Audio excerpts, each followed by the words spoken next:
One of the small but interesting facets of the cancelled ships of the 1920s is where each major navy was in their lines of development.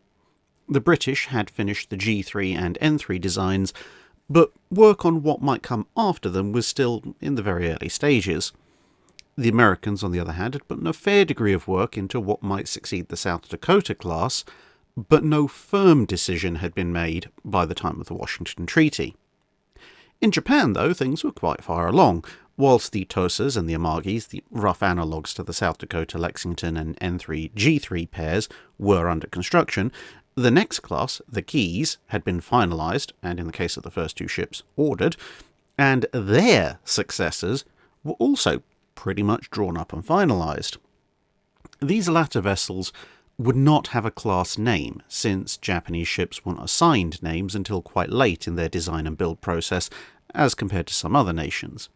Instead, they are forever to be known only by the hull number of the first proposed ship of the class, number 13.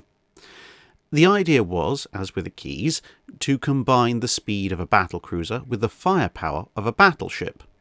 In the Keys case, this hadn't quite managed to include the armour of a battleship as well, albeit they were called battleships, at least in the world of 16 to 18-inch guns. But the number 13s moved to correct that, along with keeping the Japanese Navy ahead of overall design and capability trends as they saw them. Taking the Key as a baseline, a number of different weapons options were considered, with two main lines of development being either increase the number of 16-inch guns, with one design looking a little bit like the layout of the Fusos and the Iseis, only with bigger weapons, or to have the same or fewer number of guns as the Keys, but increase the caliber. A number of different turret layouts and barrel numbers per turret were also considered.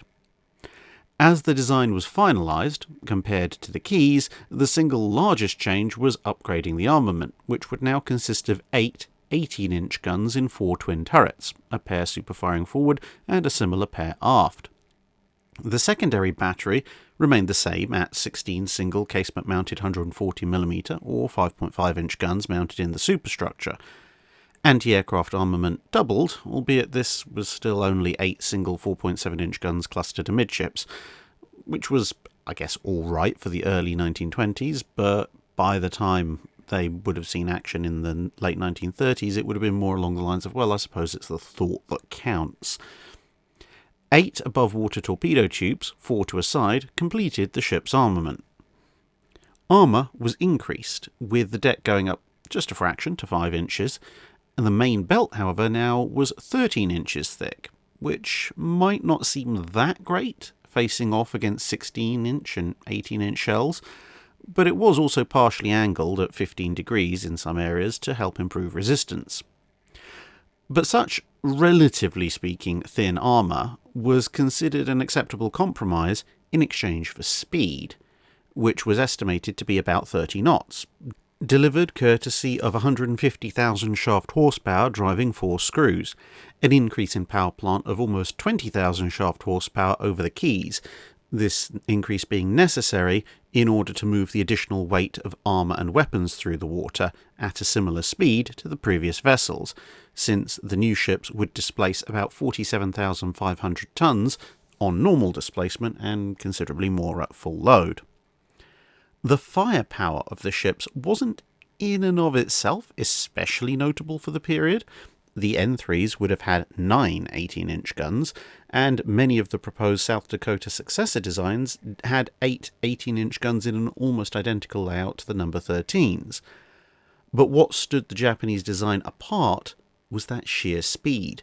Neither the G3s nor the Lexingtons, which were fractionally faster, had anything like equivalent firepower.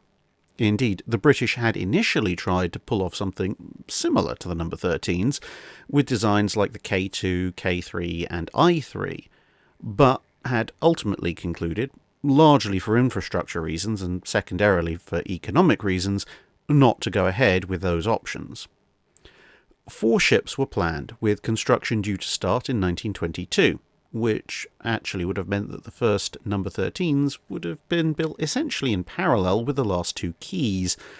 But since the negotiations that led to the Washington Naval Treaty had begun in late 1921, their construction was first suspended and then cancelled entirely in late 1923. Many of the steps of their design process, however, would be echoed almost a decade and a half later when Japan began designing its last class of battleships, the Yamatos. That's it for this video. Thanks for watching. If you have a comment or suggestion for a ship to review, let us know in the comments below. Don't forget to comment on the pinned post for dry dock questions.